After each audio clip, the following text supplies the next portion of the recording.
महागणाधिपत्ये नमः। ओम ऐं सरस्वत्ये नमः। मेरे सभी दर्शकों का एक बार फिर से स्वागत है वैदिक एस्ट्रोलॉजिकल नॉलेज कार्यक्रम में, और मैं हूं वैदिक एस्ट्रोलॉजर मयंक शर्मा। मित्रों, ज्योतिष की चर्चा करते करते हम कुंडली के 12 भावों की चर्चा कर चुके हैं, कुंडली के 12 लग्नों की चर्चा कर चुके हैं, और हमने कुछ विशेष समस्याओं पर भी चर्चा की थी, जैसे संतान संबंधी समस्याएं, रोजगार कैरियर संबंधी समस्याएं, रोग, डिजीज रिलेटेड प्रॉब्लम्स, इन सब का एस्ट्रोलॉजिकली ज्योतिष की दृष्टि से कैसे इनका विश्लेषण किया जाए। पिछले एपिसोड तक हम कुंडली के 12 लग्नों की चर्चा भी समाप्त कर चुके थे।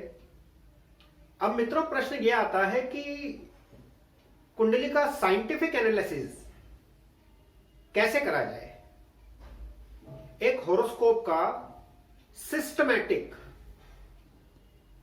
Holistic, in totality, complete, exhaustive diagnosis कैसे किया जाए। मित्रों, मैंने अपने 20 वर्ष के अनुभव में एक क्रोनोलॉजी, एक क्रम बनाया है, जिसमें मैंने देखा है कि कुंडली का सटीक विश्लेषण संभव है। मैं हमेशा कुंडली का उसी क्रम से, उसी सीक्वेंस में एनालिसिस करता हूं। मेरे पास कोई भी कुंडली आती है और उस कुंडली से रिलेटेड जो भी समस्या होती है उसका एनालिसिस मैं अपनी बनाई हुई उसी श्रृंखला से, उसी क्रम से, उसी सीक्वेंस में करता हूं हमेशा, और मैंने देखा है मुझे बहुत अच्छे रिजल्ट मिलते हैं। मित्रों, आप समझिए कि जिस समय हम पैदा होते हैं उस समय जो कुंडली बनती है उसे लग्न कुंडली कहते हैं, नेटल चार्ट। सबसे पहला स्टेप है नेटल चार्ट का डिटेल्ड एनालिसिस। लग्न कुंडली में लग्न का स्वामी कहां बैठा है, लग्न की क्या स्ट्रेंथ है, लग्न में कितना बल है, लग्न पर किन ग्रहों की दृष्टि है, लग्न में कौन से ग्रह बैठे हैं, लग्न का स्वामी कहां बैठा है, ये कुंडली में सबसे अधिक महत्वपूर्ण होता है। यदि लग्न बली नहीं है, लग्न निर्बल है, लग्न का स्वामी भी निर्बल है, लग्न पर पापक ग्रहों की दृष्टि है, तो ऐसी कुंडली में व्यक्ति जीवन पर्यंत संघर्ष करता है। यह आप स्मरण रखिए। लग्न कुंडली में लग्न का स्वामी, केंद्र भावों के स्वामी, त्रिकोण भावों के स्वामी कहां बैठे हैं, नैसर्गिक शुभ ग्रह, नेचुरल बेनिफिक प्लैनेट्स कहां बैठे हैं और कहां उनकी दृष्टि है, यह कुंडली में बड़ा महत्वपूर्ण है। अब बारी आती है होरोस्कोप के माइन्यूट, माइक्रोस्कोपिक एनालिसिस की, सूक्ष्म विश्लेषण की। वो कैसे करते हैं मित्रों? कुंडली के डिटेल्ड एनालिसिस के लिए पारशर ऋषि ने षोडश वर्गा, 16 तरह के डिविजनल चार्ट्स बताए हैं।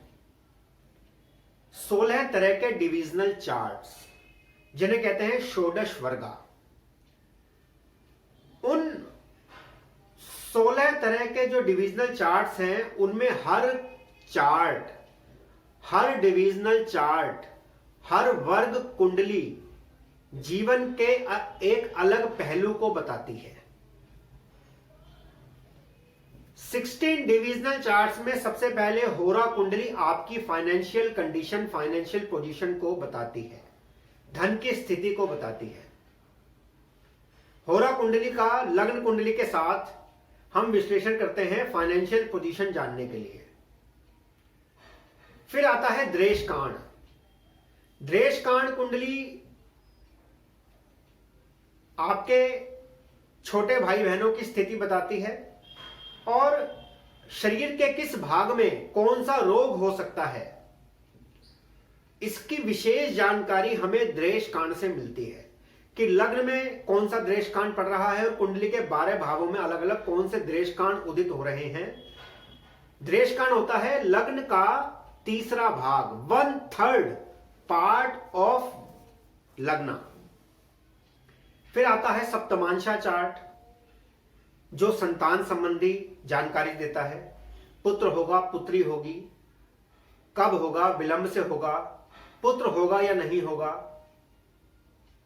संतान को कोई कष्ट तो नहीं रहेगा, इसके लिए कौन सा डिविजनल चार्ट देखते हैं? सप्तमांश, यानी कि लग्न का 7th पार्ट, 7वां भाग, सप्तमांश। फिर आता है नवमांश, जिसे सबसे इंपॉर्टेंट डिविजनल चार्ट, सबसे महत्वपूर्ण वर्ग कुंडली कहते हैं मित्रों। नवमांश कुंडली उतनी ही महत्वपूर्ण है जितनी की लग्न कुंडली, ये आप स्मरण रखिए।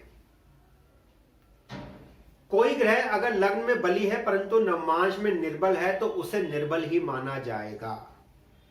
और यदि कोई ग्रह लग्न कुंडली में बली है, स्ट्रेंथ में है, परंतु नवमांश में निर्बल है, और इसके विपरीत यदि वो लग्न में निर्बल है परंतु नवमांश कुंडली में उसमें स्ट्रेंथ आ गई, वो उच्च का हो गया, शुभ हो गया, तो वो ग्रह बली माना जाता है, स्ट्रेंथ में माना जाता है, और वो ग्रह शुभ फल प्रदान करता है। उसके बाद दशमांश कुंडली आती है, जो आपके कैरियर और प्रोफेशन को बताती है। ये लग्न का 10वां भाग होता है। लग्न का 10th पार्ट इज योर दशमांश chart, that is analyzed, that is considered to evaluate your professional prospects. It is very very important chart. और आपके कैरियर, प्रोफेशन, रोजगार से संबंधित सारी जानकारी दशमांश चार्ट से प्राप्त होती है। इसी प्रकार मित्रों अन्य वर्ग कुंडलियां भी हैं। द्वादशांशा चार्ट, जो आपके माता पिता संबंधी जानकारी देता है, माता पिता को कब कब रोग आएगा, कब कब कष्ट होंगे, ये द्वादशांशा चार्ट कुंडली के लग्न के 12वां भाग से, लग्न को 12 भागों में बांटा जाता है, उसका 12वां भाग बताता है, द्वादशांशा चार्ट बनता है, वो आपके माता पिता की स्थिति को बताता है। फिर बनता है षोडशांशा चार्ट, वो आपके कन्वेंस, व्हीकल, वाहन योग को बताता है कि आप जीवन में कब कन्वेंस लेंगे, वाहन का सुख आपको प्राप्त होगा या नहीं होगा। त्रिशांशा चार्ट बनता है, चतुर्विंशांश चार्ट बनता है। इस प्रकार 16 तरह की कुंडलियां होती हैं जिनका विश्लेषण बहुत आवश्यक है। उसके बाद मित्रों क्या करा जाता है कुंडली विश्लेषण के लिए? उसके बाद षडबल देखा जाता है कि ग्रहों में कितना बल है। 6 टाइप्स ऑफ स्ट्रेंथ पाराशर ऋषि ने बताए हैं। ग्रहों के 6 तरह के बल, उनका विश्लेषण किया जाता है। कौन सा ग्रह कितना बली है, किस स्थान में है, भावबल कितना है, दिग्बल कितना है। इस प्रकार बहुत डिटेल्ड कैलकुलेशन है, बहुत ही कॉम्प्लिकेटेड और इंट्रिकेट कैलकुलेशन होती है षडबल की। बहुत ही जटिल प्रक्रिया है षडबल कैलकुलेट करने की। ग्रहों का षडबल निकालने के बाद फिर ग्रहों की अलग अलग अवस्था देखी जाती है। वो दीप्त अवस्था में है, मुदित अवस्था में है, किस अवस्था में ग्रह है, दीन अवस्था में तो नहीं है, दुखी अवस्था में तो नहीं है, विकल तो नहीं है। इन अवस्थाओं में कोई ग्रह शुभ फल नहीं देता। तो इस प्रकार ग्रहों की अलग अलग अवस्थाओं को देखा जाता है। मित्रों मैं उसके बाद देखता हूं अष्टक वर्गा, जो बहुत ही इंपॉर्टेंट है। अष्टक वर्गा मींस 8 तरह के डिविजनल चार्ट्स। ये षोडश वर्गा से अलग हैं। अष्टक वर्गा में 8 तरह के डिविजनल चार्ट्स बनते हैं। 7 तो ग्रहों के, एक लग्न का, जिसे अष्टक वर्गा कहते हैं, 8 डिविजनल चार्ट्स। उसमें गोचर का विश्लेषण किया जाता है मित्रों, जो बहुत ही महत्वपूर्ण है। और ग्रहों की स्ट्रेंथ भी अष्टक वर्गा से पता चलती है। Actual strength of planet is recognised in Ashtakavarga, is determined through अष्टक वर्गा। अष्टक वर्गा को मिलाके एक सर्वाष्टक वर्गा बनता है मित्रों, उसका विश्लेषण भी आवश्यक है। सारे अष्टक वर्गा जो 8 वर्ग बने हैं उनको मर्ज करके, उनको मिलाकर एक सर्वाष्टक वर्गा बनता है। उस सर्वाष्टक वर्गा में ग्रहों की स्ट्रेंथ क्या है और गोचर का विश्लेषण भी उससे किया जाता है। और उसके बाद क्या स्टेप है मित्रों? उसके बाद मित्रों कुंडली में ग्रहों का नक्षत्र बल भी देखा जाता है। कौन सा ग्रह किस नक्षत्र में विद्यमान है, उस नक्षत्र के किस चरण में विद्यमान है। एक नक्षत्र में 4 चरण होते हैं, तो कौन सा ग्रह किस नक्षत्र में है, किस चरण में है, ये बहुत ही महत्वपूर्ण है मित्रों। कोई ग्रह किस नक्षत्र में है और उस नक्षत्र का स्वामी कहां है, ये बड़ा इंपॉर्टेंट है। उनके बीच का कोरिलेशन मैंने कई कुंडलियों में पाया कि जिसमें ऐसा आभास हो रहा था, ऐसा लग रहा था कि ये व्यक्ति बिना रुकावट के, बिना ऑब्स्टेकल के पढ़ाई करता चला जाएगा, परंतु उसकी शिक्षा में बहुत बाधाएं आई। उसका कारण था कि पंचम भाव का स्वामी जिस नक्षत्र में था उसका स्वामी 12वें भाव का स्वामी था, तो इसलिए विद्या में कष्ट आते चले गए। तो ये फ्लो चार्ट, ये स्टेप बाय स्टेप कुंडली का विश्लेषण इस प्रकार करते हैं। और अभी इसके आगे और भी बहुत प्रक्रिया लंबी है मित्रों। कारकांक्षा कुंडली बताई है पाराशर ऋषि ने, कारकांक्षा कुंडली बनती है जिसका बहुत ही सटीक विश्लेषण आवश्यक है, और कारकांक्षा कुंडली बहुत ही अद्भुत परिणाम देती है। आरूढ़ लग्न की कैलकुलेशन की जाती है, वो एक अलग कैलकुलेशन है।